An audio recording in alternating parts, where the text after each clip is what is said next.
panelists today. So making their way up to the front, we have Taylor Hawk.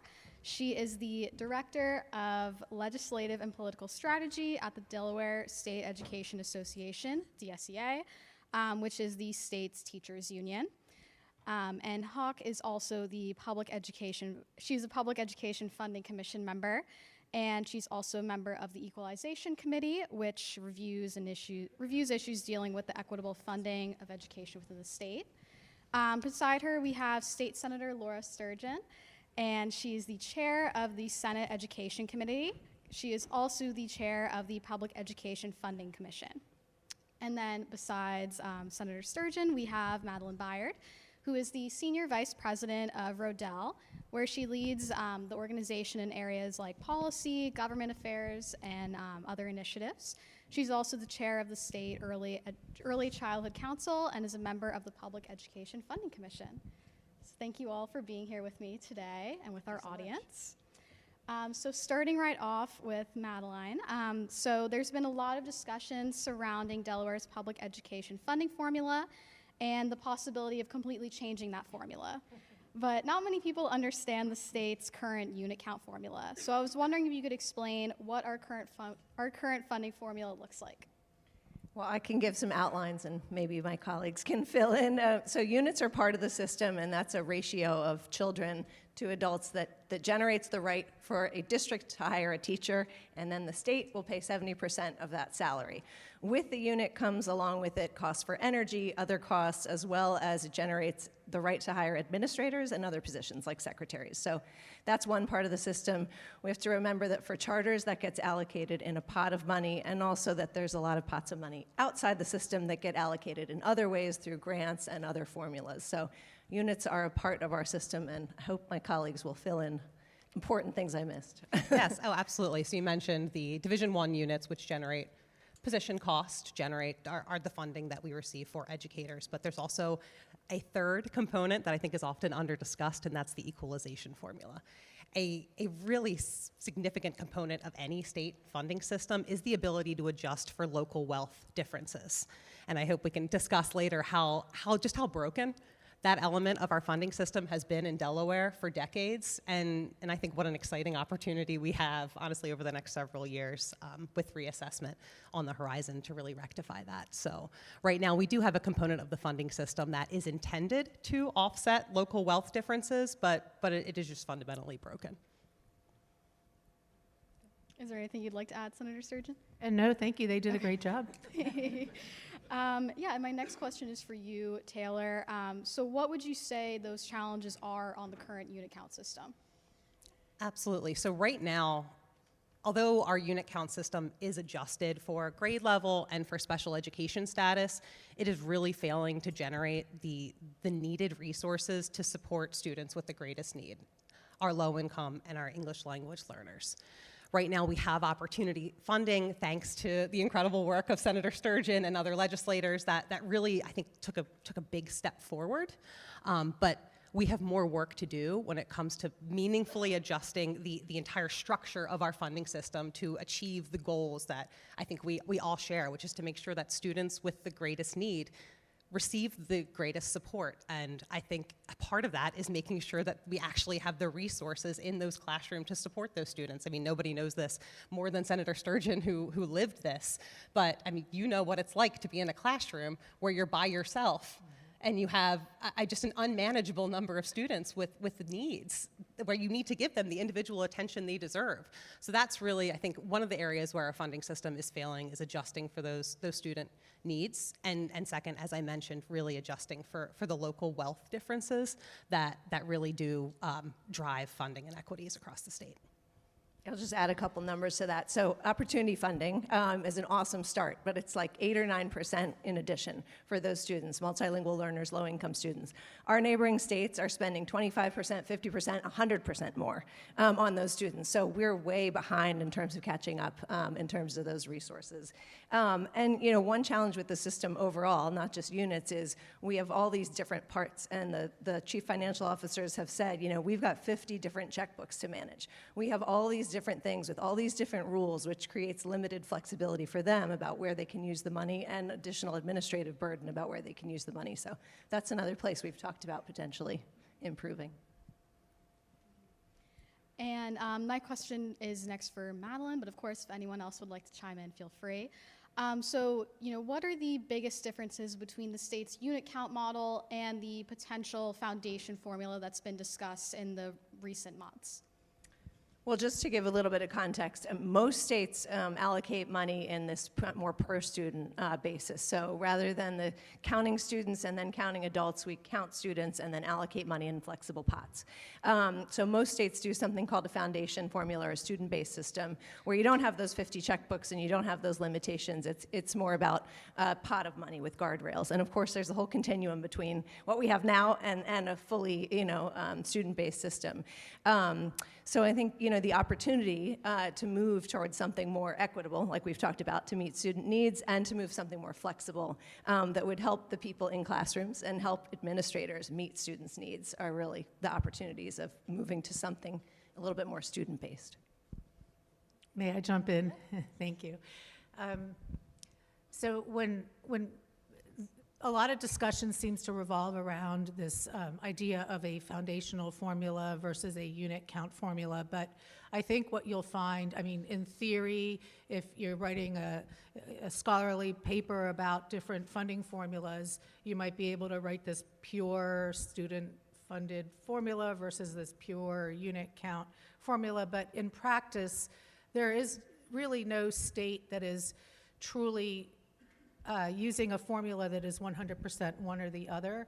And I think it's important that we focus not so much on what the name of the formula is and more on building a formula that allocates resources to the students who need them the most, and that those resources should be based in people, because we know that people make the biggest difference in the lives of the students. And the programming and all the other things that go along with education, the curricula, that is all delivered by people. And if those people aren't highly qualified, aren't extremely well prepared and well trained, then the best curricula or program in the world isn't going to work. So it's just important to me that we move a little bit away from discussing the two formulas as if they are binary choices, and understand that we have an opportunity to take what works well with any formula and what has worked well in other states with other formulas, and we can build a formula that's Delaware specific and that has elements perhaps of both, and elements that maybe haven't even been thought of before. Yeah, the only thing I'll add to that is just what I find to be a useful state example. You take a state like Oklahoma. You can look at their funding formula. They have what looks to be a pretty pure foundation formula, but they don't put any money into it, and they also don't have other policies that are supportive of public education. One of the favorite analogies that I heard from Mike Griffith, who's actually the funding expert we've been working with on the commission, is that you can have great pipes and no water pressure, and it won't matter. So that there's obviously the structure of our funding system, and then there's the resources we're putting into it, and both are extremely important. Mm-hmm. And I wanted to ask a few questions about the Public Education Funding Commission as well. So State Senator Sturgeon, I know the Public Education Funding Commission, they're tasked with forming those recommendations for possibly changing the current funding formula. So I was wondering if there are any proposals the PEFC has started looking at or possibly considering. Yes, thank you for that. The PEFC started meeting in, I think September, and so we've only had a few meetings, 3 at this point, I believe, and part of what's happening right now is the membership, which is very diverse, and it includes stakeholders, some of whom have a great deal of background in education finance, like CFOs, and some of whom have really no background in education finance other than being at the receiving end of the decisions that are made. And so a lot of the time we've spent is on educating, bringing everyone up to speed to understand the way the current system works, what works well about it, what the challenges are, and where we want to be, where we want to end up in terms of outcomes for our students, in terms of equity for all of our students. So recommendations-wise, we haven't gotten there yet because we're trying to bring everybody to a point where they have enough background knowledge and enough knowledge of options and systems to be able to make those recommendations. And we had hoped to move a little faster, but it was the members of the commission themselves who asked us to take a step back and give them more information. So we've had several presentations explaining the ins and outs of the unit count system and explaining the way the local funding works, referendum reform options that we have, because the local piece is driving a lot of the inequities. At the state level, the money flows pretty equitably, but at the local level, areas of lower property wealth end up with less resources for the students who need them the most. So we are not at a place yet to be looking at recommendations, but we're getting very close to where the group is going to feel comfortable beginning to make recommendations.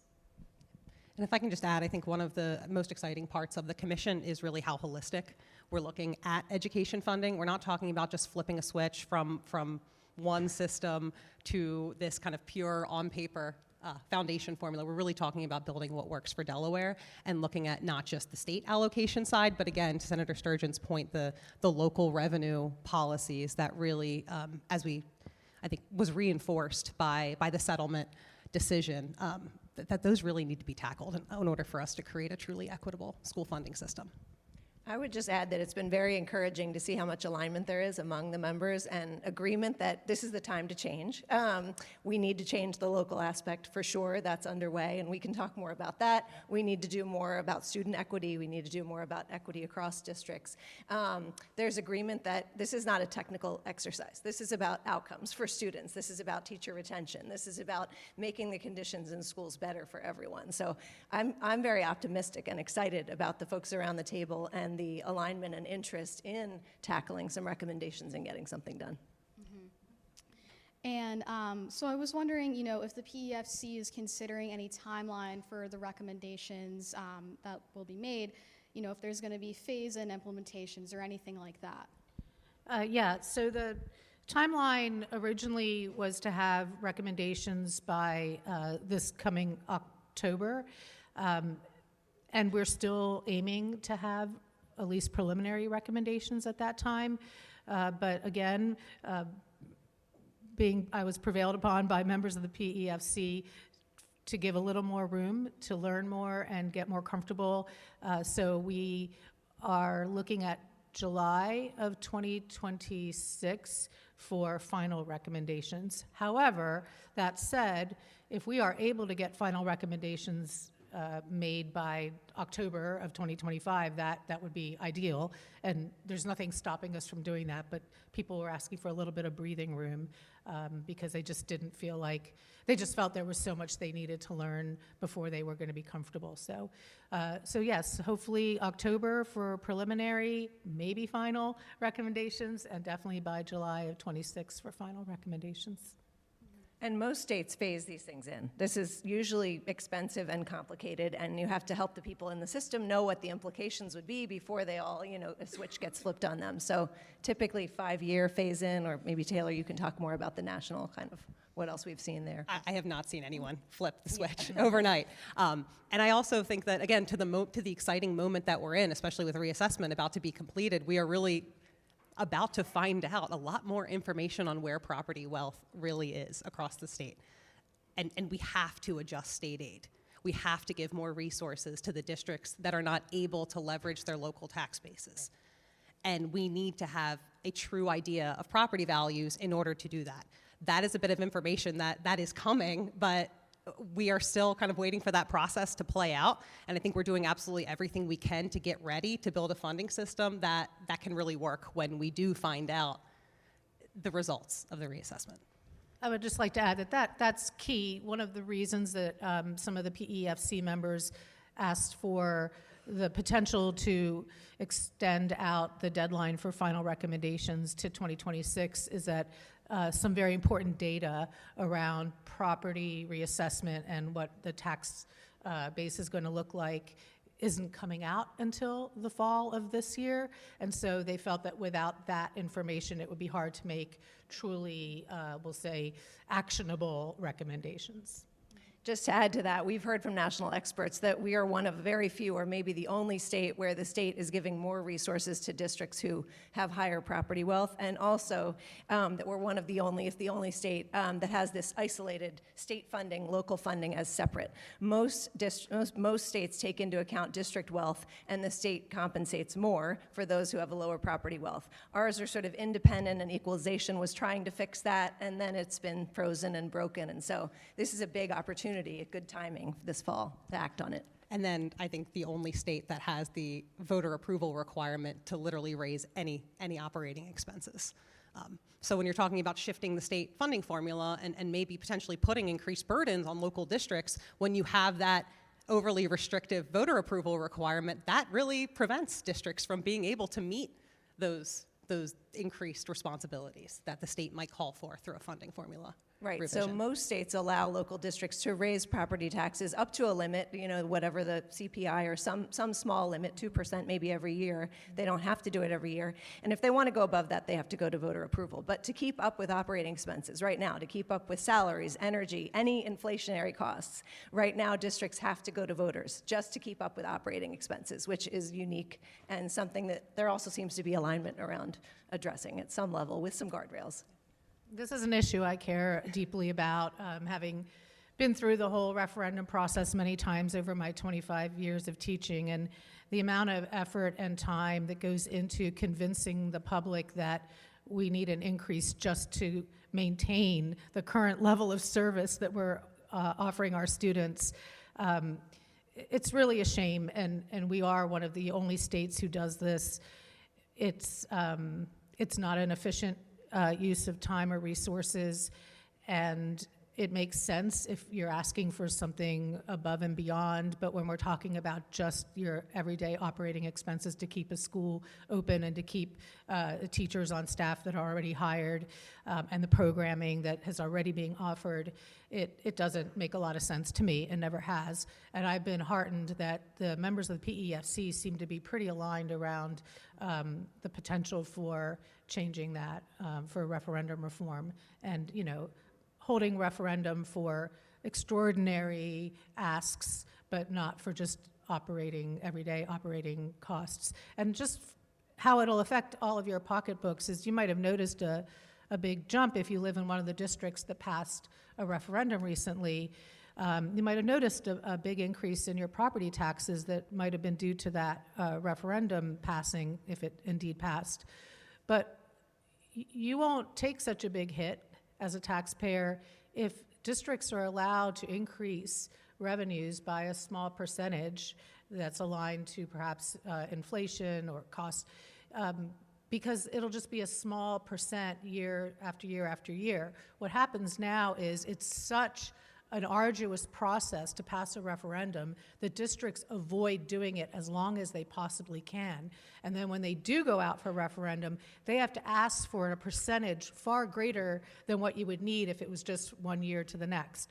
And they ask for a huge percent, and then they kind of draw on those reserves until they're completely out of money, and then have to go out again and ask for another large amount. So sometimes it's every 6 years, but then every 6 years you get a pretty big increase, whereas if it was annual, it would just be small, hopefully imperceptible increases on your taxes, and it would just allow for a much more smooth operating for our schools and districts. And I just wanted to circle back to, I know you'd mentioned before, a few of the members of the PEFC had asked for a bit of a longer timeline. And I was wondering if you think that there's, an appetite from the General Assembly to address some of those bigger funding questions this year or even next year. I think the General Assembly is waiting for the recommendations. I guess it was last year or the year before, we started and ultimately made recommendations for public education compensation.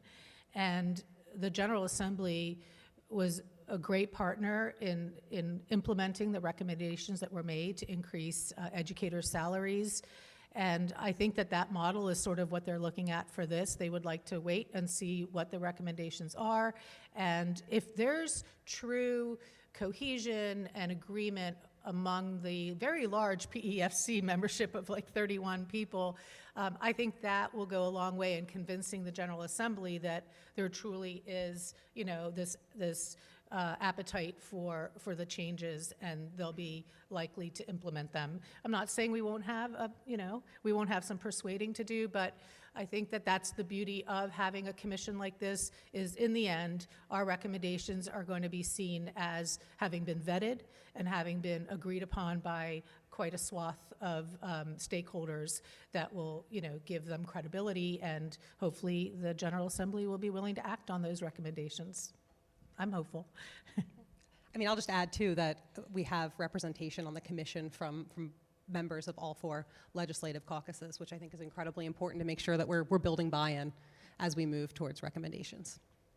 I was just going to add 2 timeline things. We mentioned the property reassessment not kind of being finalized with the numbers to be able to understand the local property wealth differences until the fall. The other thing that comes along with that is recommendations from another committee, the Equalization Committee, that will be out this fall to help address that local share and how does that fit with this system. So the timing lines up such that we will have the numbers, we will have the information from that committee. Hopefully our committee will have made some good progress. And then you have to be able to run the numbers to see, okay, what's the cost? Typically, when states change their funding system, they invest a bunch of money.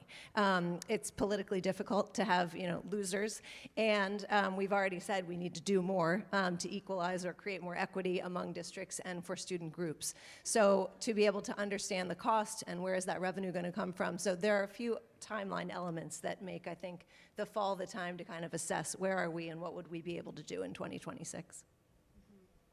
And this next question is geared towards everyone, so if everyone would like to jump in. But, you were all at I believe all of you were at the December 6th Equity in Education event, and, there was a few experts who spoke about different states that had completely changed their public education funding systems. So I was wondering, if there's a particular state you think Delaware should be looking at to kind of help model what Delaware should be doing next. I think we've definitely looked towards other states in terms of the process and how they have really built a robust coalition of advocates and stakeholders to make sure that, again, like I mentioned, you're getting the buy-in as you're developing the recommendations. I think Maryland's a really great example with their blueprint for education. They really brought together community members, district leaders, educators, business leaders to really build not just a sound funding system, but really a public education system that produces the outcomes that everyone around the table wanted to see. So I think we definitely have some state models like Maryland where they were able to really get the right people around the table and build support that ultimately led to a successful school funding reform package. So at that event, we heard from a few states, and Maryland and Massachusetts tend to be the ones that we look to, both because they perform, their students perform very well, and they're sort of comparable in other ways to Delaware. One other aspect in terms of process, they have more student-based systems, and they allocate more in the ways that we talked about more equitably. But they also have a process to update those systems and look at them every 5 or 10 years. Is this working? What needs to change? And so something for us to think about, as we make change, what's going to be the ongoing engagement opportunity or a chance to look at, what do we need to change, what's evolving. I think Maryland's increased their weights for certain student groups over time. States have added weights, percentage of funding for concentrated poverty as that's become more clear in the research that needs more investment. So over time, these states have looked at things and improved things, and their performance has, been higher than ours for a number of years. And of course, as all of you know, one of the biggest criticisms against the ARR report's recommendations of adding that up to $1 billion in new spending is that Delaware is already one of the top spending states in the region, and it's one of the states with that top spending and lowest performance. So considering that significant amount that Delaware would put towards education, why is it a funding issue to you? I would like to start. I have really strong feelings about the quote or talking point that you mentioned that I hear a lot, I think there was even a billboard on I-95 that said this, something about Delaware being one of the highest spend states on education and one of the lowest outcome states. Let me tell you why that's a problem, and why that's really disingenuous and needs some color. The amount you spend per pupil is meaningless if you're not also taking into consideration the needs of the students. So in Delaware, in our public schools, we have a high percentage of students with learning disabilities who are special needs, students who are low income, and students who are multilingual learners. Those students need more support, and therefore more money goes into our public school system to support them. Not enough, because if it was enough, you would be seeing greater outcomes than you are now.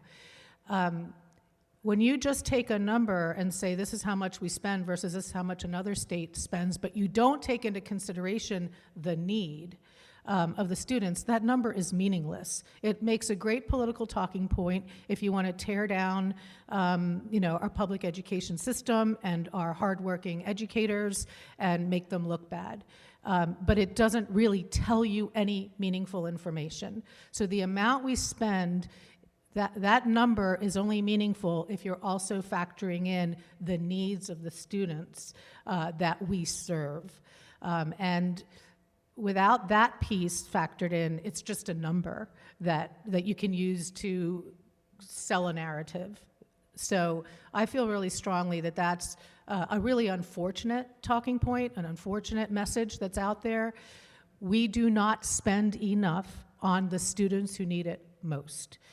Our low-income students are not being well served because of our equalization formula being frozen, because we don't spend enough based on income, based on being a multilingual learner, and even based on spec ed status, although we do better there, but we could do even better. So just bear in mind that that's not factored in when we talk about our spend. The other thing that's not factored in on the outcomes side is our outcomes, of course, are going to reflect our investment. If we are under-investing in our students and in our educators, we are going to have lower outcomes. And we are indeed under-investing, as this independent report has stated, by up to $1 billion. The states who have better outcomes are investing more in the students who need it the most. So just clearly, I feel strongly about that. I wanted to make that clear. We're not getting the full picture when we share that we're one of the top spenders. Even if it's true that we aren't one of the top spenders based on the needs of our students in Delaware. So for the National Center for Education Statistics says we're 14th in terms of spending. So we're the top spender is, a different statistic. And AIR pointed out that, the states around us, Maryland, Pennsylvania, New Jersey, all spend more and perform better. All of New England spends more and performs better. So I don't know that we want to compare ourselves to Oklahoma or a different part of the country. We need to compare ourselves to our region for cost of living. And then we need to look at, where is that number coming from? It's not just dollars, right? So AIR, the researchers, took the research about what Delaware says our own aspirations are for ourselves. What have we said in our state plans? We want the graduation rate to go up. We want performance on tests to go up. We want attendance to go up. If we want those things, what will it cost and what goes into that? People. Mostly people. Education's expensive because it's mostly a people business. And the research has concluded that more money for the students that need it, for the people and programs that matter, makes a difference. There's new research in the last 10 years that has been fairly conclusive on that. So the other thing to keep in mind with that number, the $500 million to $1 billion, even if we invested all that, which we wouldn't do overnight, we would still be below about half the states that we compare ourselves to in the region and for performance. So it sounds like a lot, it sounds like a good talking point, but you have to put it in the context. Yep. I think there's broad agreement on the stage, and I think the last several decades of education funding research that money matters. We all agree that money matters, but making sure we have the appropriate guardrails in the system to ensure that that money is spent, to Madeleine's point, where it's most impactful for students is also incredibly important. I think Governor-elect Meyer in his education plan really pointed out some really key areas where we are lagging behind in terms of our classroom environments. Number one, class size. We have a third of districts across our state that are failing to meet minimum class size requirements. We are far above the national average when you look at class sizes for the subjects that Senator Sturgeon taught, our departmentalized subjects. We are also failing to keep pace with our neighbors and really not, we're falling far behind when it comes to educator pay, which is really just reinforcing the staffing shortages that we're seeing across the state. So money absolutely matters, and it also matters to put in place the guardrails and the policies that ensure that the funds that we are spending on education are being spent in the ways that most impact students. I would also add, there's a lot of aspirations we all have for our schools, whether that's universal meals or smaller class sizes or more pre-K or better teacher pay and retention. Those all have a cost. So we can keep sort of layering those on incrementally in ways that make it harder for districts to make sure that funding meets the needs of students, or we can add it on in a way that's helpful, more equitable, and more in a coherent system. So I think thinking about the things that we as a state want to do in the next few years anyway, how do we want to do those things? Is important and part of the conversation. Yeah, I would like to add that I only addressed the messaging piece, and I didn't address the $1 billion or $500 million piece. So let me address that because Taylor reminded me of my own experience in the classroom. 30 students, 15 of the 30 had special needs. Some of them had intense and complex special needs. No co-teacher or any support from the spec ed department, just me by myself without a spec ed certification, trying to teach, in that time, Spanish to 30 students who ranged from incredibly well prepared and eager to learn and with a lot of background from middle school in the subject matter to students who had never been exposed to a single word. And then incredible diversity in terms of ability, in terms of learning differences. One teacher cannot meet the needs of 30 students with that diverse background in terms of preparedness, in terms of just special one-on-one attention that is required. That kind of thing, the only solution is to reduce class sizes or to add co-teachers. And as you reduce class sizes so that a teacher can meet the needs of each individual student, get to know each individual student, what that student needs academically, socially, emotionally, to break through and help that student succeed, that requires more people. And people are what makes education expensive. You want to attract great teachers, you want to retain great teachers, and you only do that with good salaries and good working conditions that include time during the day for teachers to plan, to make calls to parents, to build those relationships with the families that are so crucial. All that is expensive. So that $1 billion doesn't shock me at all.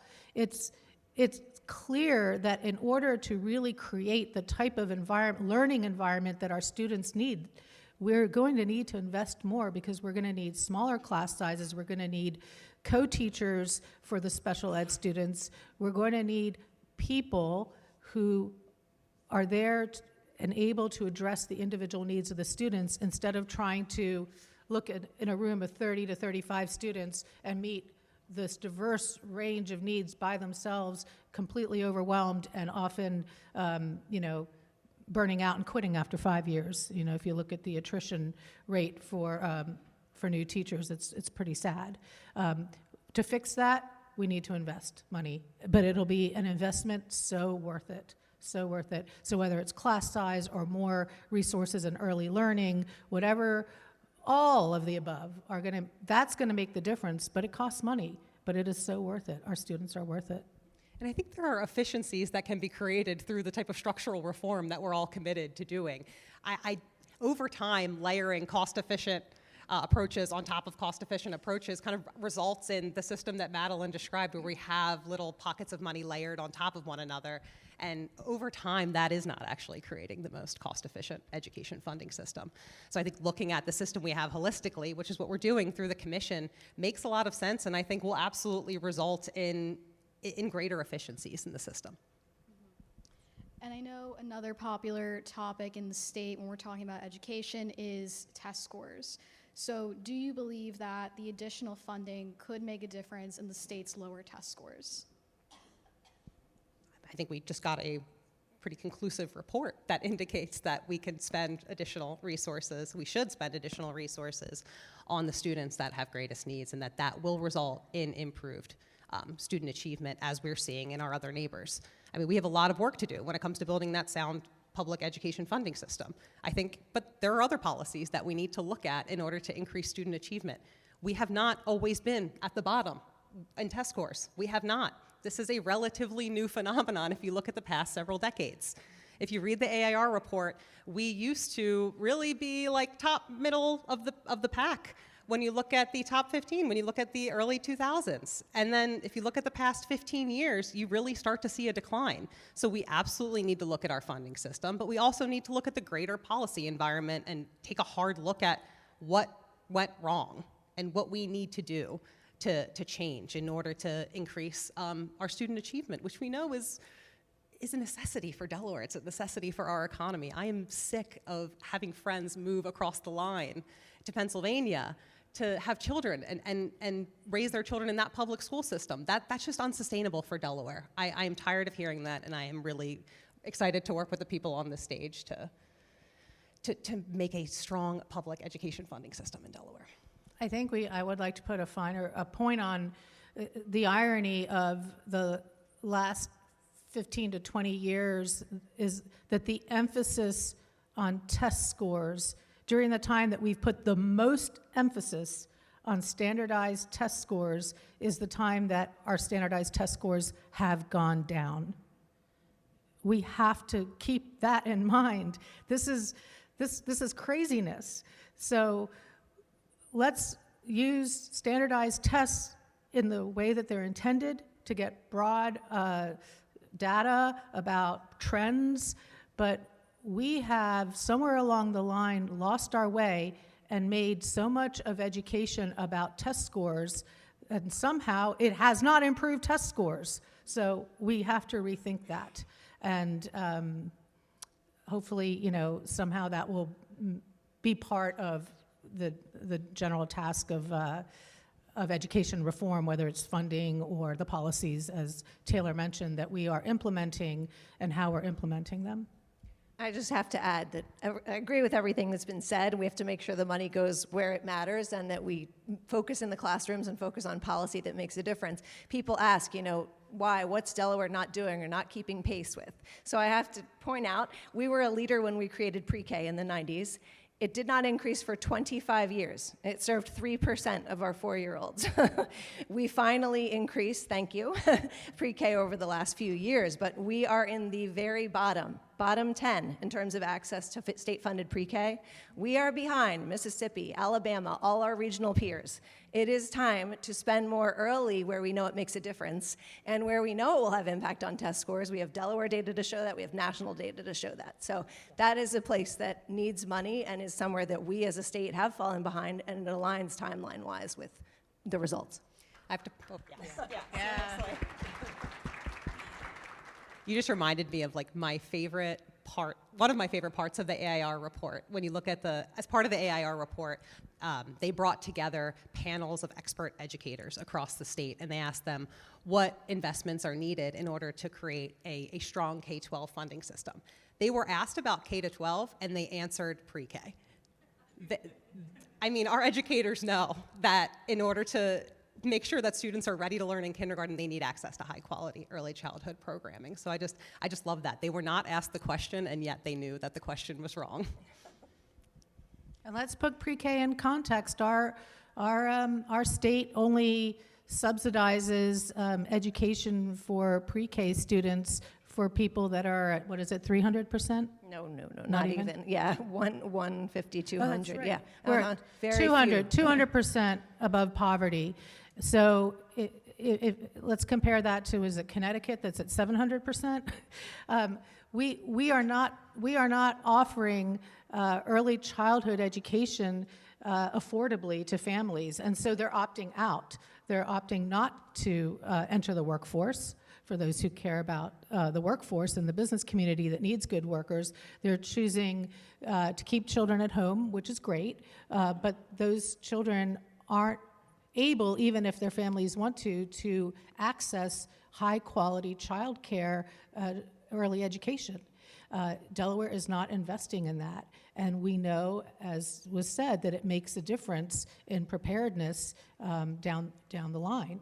So we are so far behind our neighboring states. That's right, 200%, and then you're cut off. You hit a cliff and no subsidies, and then essentially in order to put a child into high-quality childcare, it's equivalent to a mortgage payment. And if you have 2 children, that's 2 mortgage payments. Most people can't afford that, and that's something that I've been trying to change.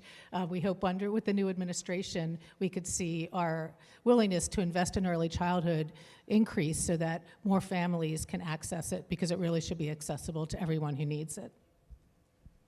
And just 2 interesting points that I took away from that was A, the low test scores, it hasn't always been like this, and B, investing early to help those test scores in the future.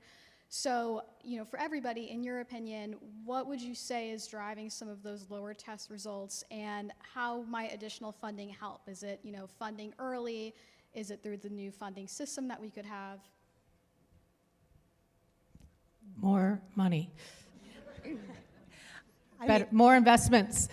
Our test scores aren't going to increase while we continue to underinvest, especially, look, you know where our test scores tend to be high?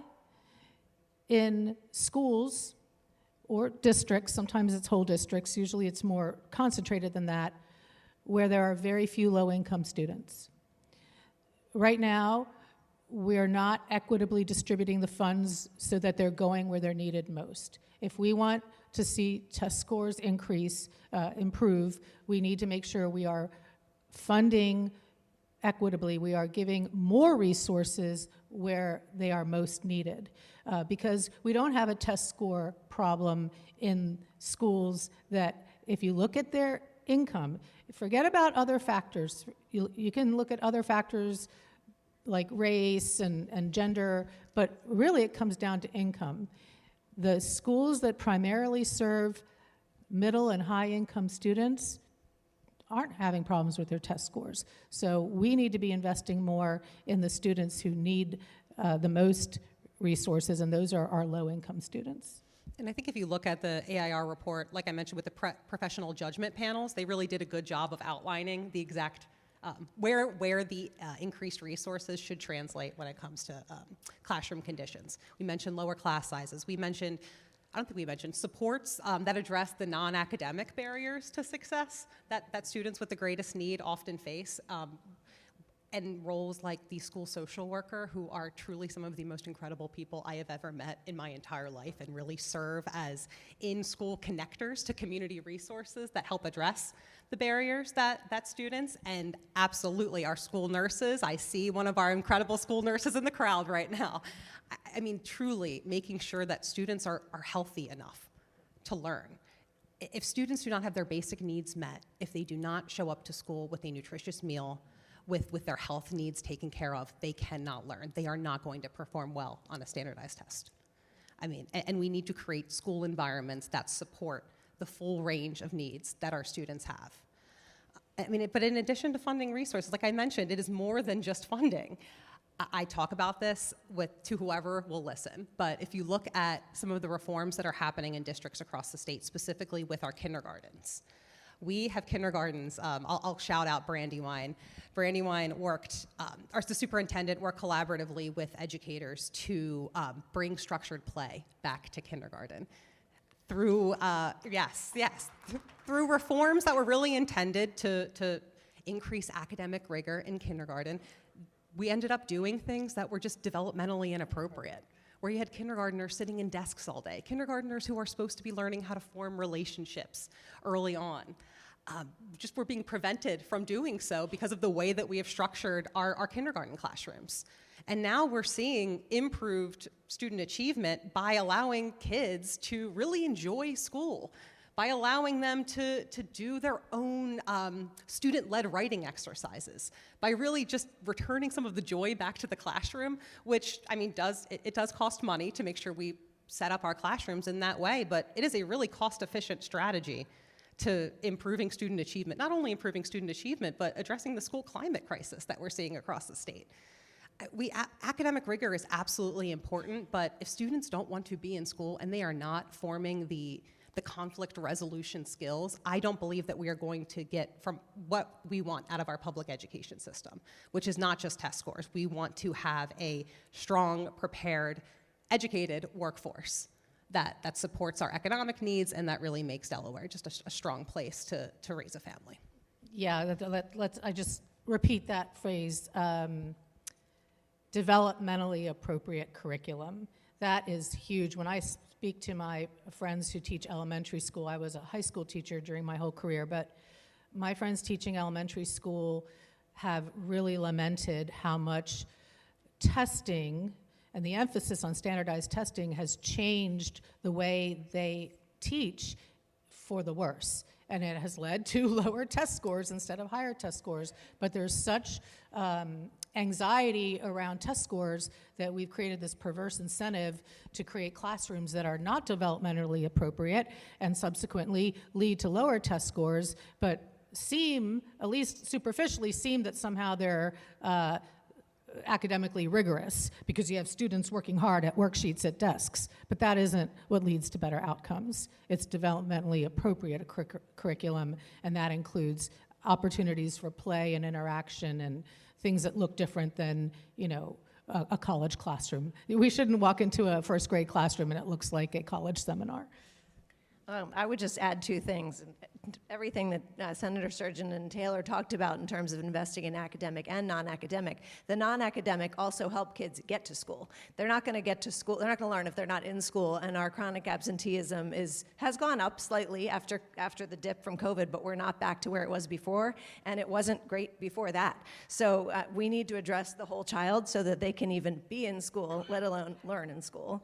And that takes investments, especially in schools that have lower wealth. The other thing I would say, you know, we look around the world, and other countries, they invest more before kindergarten. They have most children enrolled in something before kindergarten, but they also address needs much earlier. So invest earlier as a theme, I would say. So special needs get identified, get addressed, either before they get to kindergarten or in those early grades, and that's something I think we can continue to do. We did do the K-3 special ed increase, and I think doing even more of that will prevent the cost of special education later. And there's good research to show that pre-K investments do that and that early investments do that. Mm-hmm.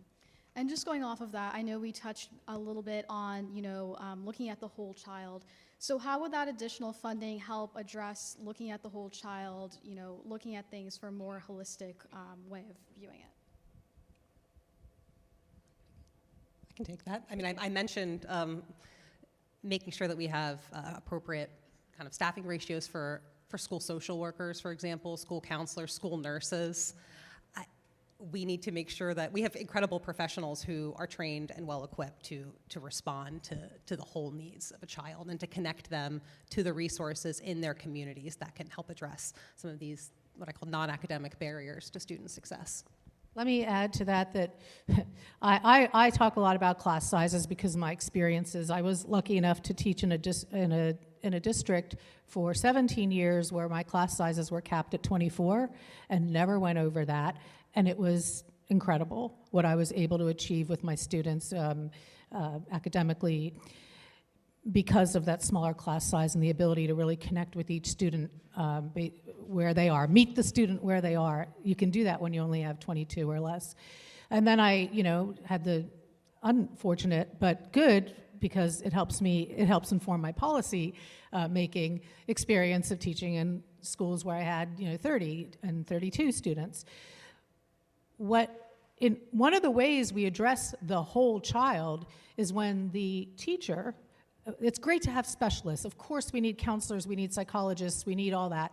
But often, the first point of contact that realizes that something is wrong is that teacher. And when the class size is appropriate, when it's small enough, the teacher picks up on these things. The teacher really gets to know each student, not just academically, but socially and emotionally, and can notice when there's a slight shift in behavior, and then can reach out to the parent to find out what's going on, reach out to a counselor, work together with those other important support positions to help meet the needs of that child.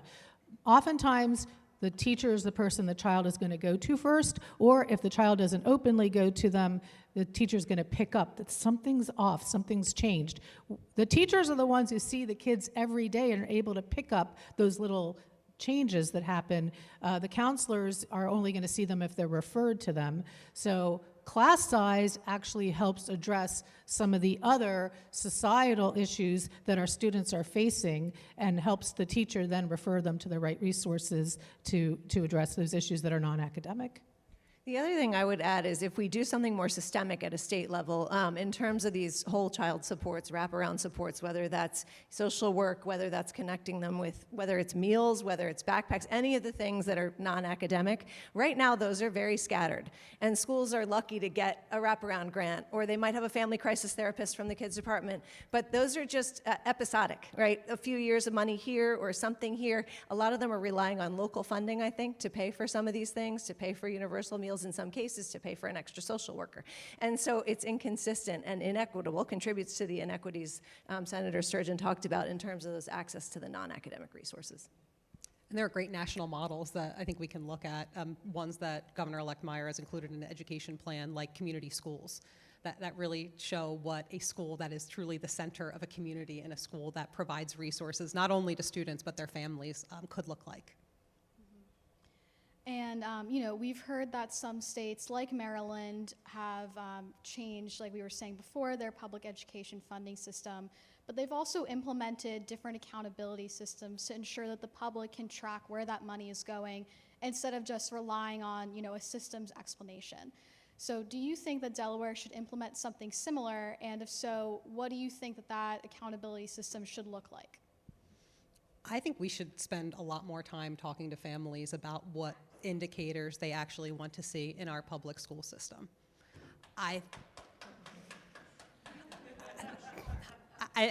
We have started to do that, but we need to, and I've talked about this with people in this room. How do we ask families what they want to see? Is it just test scores?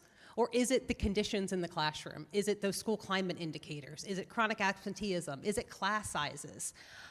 I would really rather us take a step back and ask families what they want to see as an accountability system, families and educators, and then work together to build a system that paints a more robust picture of our public education system beyond just a number. I would just say we do have to have an accountability system. And right now we hold people accountable for what we fund them. You have the right to hire this teacher with these classifications. You have the right to spend this money on this population with this reporting requirement. So right now the accountability is on the front end. How do you spend it? And most states have flipped that so that they're providing funding and some guardrails about can't just be spent on anything. You can't spend your annual operating increase on new turf fields and a swimming pool, but you have to spend it on certain things. But to flip it so that then we're looking at the outcomes. So what decisions are being made by the people who know the students and know the communities and know what they need, and then look at that and hold people accountable for, okay, what is happening? What are the conditions being created with these dollars? And provide enough resources that they can reach the expectations that we're hoping that they reach. So we need to think about accountability a little differently. I think we all believe in guardrails and believe in reporting and public reporting, but we'll have to think about how to do it differently in a new system. Gotcha. And, I think that throughout the conversation, we've been throwing out a bunch of different key terms, equalization, funding, the different PEFC statuses and things like that. So I was wondering, for the people here today, if they were to take away maybe the 5 most important things about the funding, or 3 maybe to lessen the number, the 3 most important things about, the changes that could be made in the future, what you would each say that those are. Sure. I'll start. I think that what I want people to take away is that we are really at a moment of, I think, opportunity for transformational change in education funding in Delaware. And I think that we owe it to to Delaware families to create a funding system that provides the greatest support for the students with the greatest need, that ensures that our classrooms are staffed and have the people that truly make the difference in the lives of students, and that address really a fundamental source of inequity in our funding system, which is the way that we have failed to account for local wealth differences across districts. I think my top two are, I would just echo Taylor. It's possible. We're on a path to make change after a long time and a lot of studies talking about it. And the focus on equity needs to be at the forefront. Yeah, my 4 words that are my driving principles are adequacy. We need to adequately fund our schools, and it's clear that we're not, and the AIR report makes that plain. But we also need to equitably fund our schools. And then we need to have accountability, but what that looks like can be different things. And we need flexibility to give the schools a chance to try and experiment and do different things that maybe currently the system doesn't allow for, but with guardrails, because we don't need to experiment on the backs of our children. We do know what works, and we know that the biggest difference maker for students are the people in front of them in the classroom, the teachers. So I'm always going to be a big proponent for investing in people, but some flexibility, I think, is important to allow for different approaches. But adequacy and equity are the 2 biggest factors, but we can't have any of the others if we don't have adequate funding going into our schools.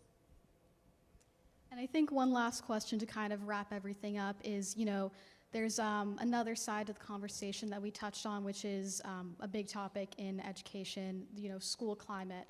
So, to wrap things up, how would you say that public education funding system needs to be changed to positively impact, of course, the school climate, and positively impact our educators? Julia, I just want to call out what a great job I think you've done of bringing attention to this issue. So thank you. Because we've done a lot to ask educators. We do regular surveys at DSEA to try to make sure that our priorities are member-driven and are coming directly from our membership. And what we saw is that school climate went from being a middle-tier issue to the number 2 thing behind compensation, which really prompted us to take a deeper look at what was going on. And so we, again, took the question back to our membership and conducted polling to ask them what they thought would work to address the system. And honestly, a lot of the solutions came back directly connect to our funding formula. The top solution was class size improvement. Class sizes, hiring more para-educators so that you're able to pull a child out and respond to a behavior issue, address it, bring them back in, but make sure that the students who are in the classroom are still getting the instruction and the support that they need. School lunch also pulled very high among our membership as a solution in solving the school behavior crisis.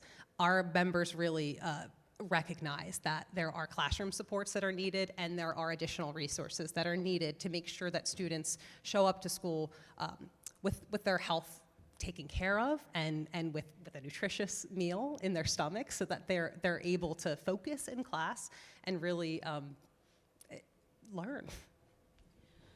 Yeah, I was going to mention class size, and I feel like a broken record because I bring it up all the time, and it's all informed by my 25 years in the classroom.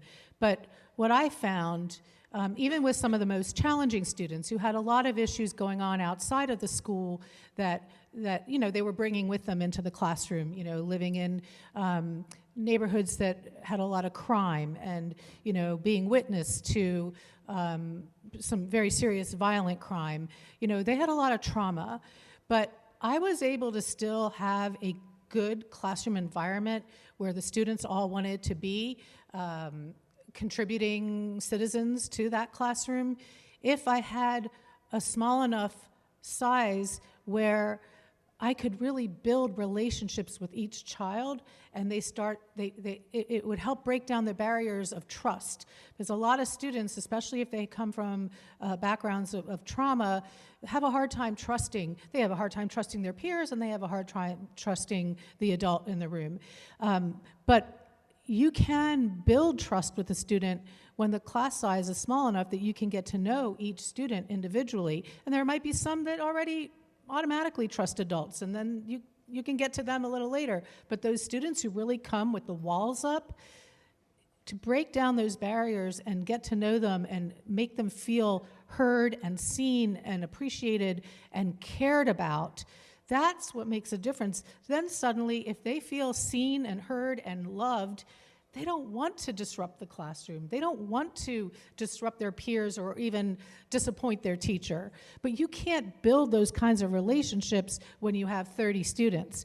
The other thing about class size or having a paraprofessional in the room is what Taylor brought up. If you need to have a one-on-one conversation with the student to find out, hey, what's going on? You know, why are you acting out today? What happened last night or what happened this morning?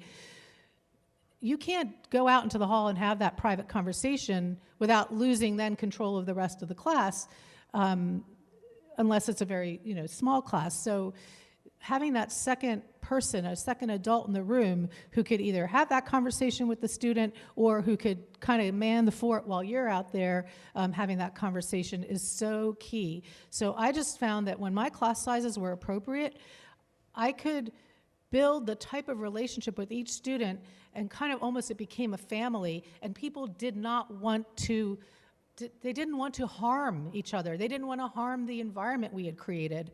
But when the class size is too big and the student just feels like a number and they feel like they're not being seen and heard and loved and cared about, then who cares if I talk all period or act out or get out of my seat and play basketball with my pencils or whatever.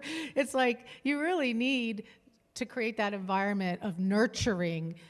You can't have too many students. It's just impossible. So class size actually makes a huge difference in classroom management. I have had classes that are hilarious, looking back, some of the craziness that was going on around me and that I just couldn't manage because of the size. And then I've had classrooms where you would think these could be some of the most difficult classes to manage. And yet, because the size was appropriate, and we tried meditation and other techniques that were trauma-informed, circles, restorative practices. You can do that if the class is small enough. But all those really neat, innovative techniques to help bring students' temperatures down and help their nervous systems to relax a little bit, to be able to focus, they're impossible to do when you have too many. So just class size for me was key in being able to have good classroom environment where everyone wanted to be a positively contributing member and everyone could learn. And it's just inspiring to hear the kinds of classrooms we would want for our children to be in. That's the kind of conditions we want to create. And just to connect it to funding, I think doing it at a systemic level will mean that it's not one wraparound grant here, one family crisis therapist here, oh, we're lucky if we have a food pantry. It will make it more consistent and equitable. And we hope to make it more flexible so that educators can use resources to meet the needs of the students in their buildings in the way that makes sense for their community. So that's the connection for me between the climate and funding. And I again want to thank you for your reporting and also Spotlight Delaware for a nuanced conversation on a complex topic and nuanced coverage also. Thank you.